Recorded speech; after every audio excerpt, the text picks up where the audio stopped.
खोटं बोललीस ना? अगं आहे मी प्रेग्नेंट, बाळ आहे माझ्या पोटात. खोटं बोलू नकोस निशी.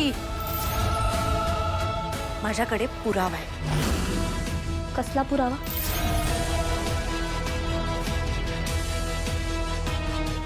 वा बायको, काय मस्त ऍक्टिंग करतेस तू. हे नाटक असं सुरू ठेवायचं. ए युवी, पण आता काय पण तुझ्या प्रत्येक गोष्टीत पण यायलाच हवं का? तूच म्हणतोस ना ती तारिणी खूप हुशार आहे, साधी सुधी मुलगी नाहीये, एक्सेट्रा एक्सेट्रा. जर 3-4 महिन्यात माझं पोट नाही दिसलं ना तर नक्की घरच्यांसमोर काहीतरी बोलेल. ती वेळच नाही येणार. 3-4 महिने यांना कोण ठेवून येणार आहे घरामध्ये?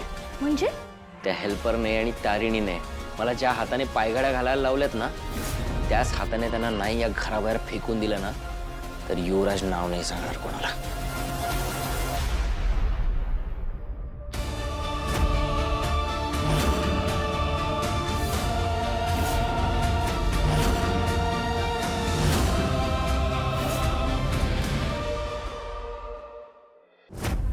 हा व्हिडिओ मी आणि युवी रूम मध्ये असताना तू चोरून शूट केलंस?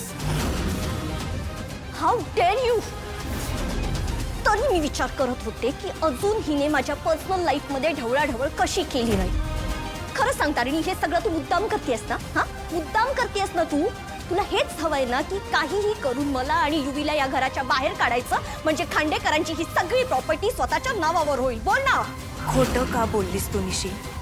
बोलले मी खोटं. काय करणार आहेस? हा, जर मी खोटं बोलले नसते ना तर तू आमच्या लग्नात अडथळ्यांवर अडथळे आणतच राहिली असतीस आणि आमचं लग्न होऊच दिलं नसतंस. आणि काहीही करून मला माझ्या युवीशी लग्न करायचं होतं म्हणून मी बोलले खोटं. आता मी ऑलरेडी खांडेकरांची सून झाली आहे. काय करणार आहेस तू? बोल ना, काय करणार आहेस? मलाही बघायचंय तू काय करू शकतेस.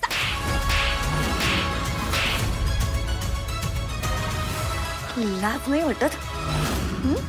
तुला कळतंय का तरी तू हे प्रेग्नन्सीचं खोटं नाटक केल्यामुळे काय घडलंय ते? अगं एक बाई आहेस ना, एक स्त्री आहेस ना. प्रेग्नन्सी म्हणजे काय चेष्टा वाटते तुला? एका स्त्रीला मिळालेलं सौभाग्य आहे ते. स्वतःच्या पोटातून एका नवीन बाळाला जन्म देणं, त्याला या जगात आणणं गंमत वाटते तुला सगळी? तू तारिणी गप्प बस. एक बहीण म्हणून मी कायम तुझ्या पाठीशी उभी राहिले, कायम तुला सपोर्ट करत आले, तर तू माझ्या भावनांचा गैरफायदा घेतलायस. तुला कल्पना तरी आहे का तू काय करून ठेवलंयस ते? तू मारलास मला. शांत बसायचं. मी एवढंच सांगतेय निशी, तुझ्यावर विश्वास ठेवणं ही माझी सगळ्यात मोठी चूक होती. सगळ्यात मोठी.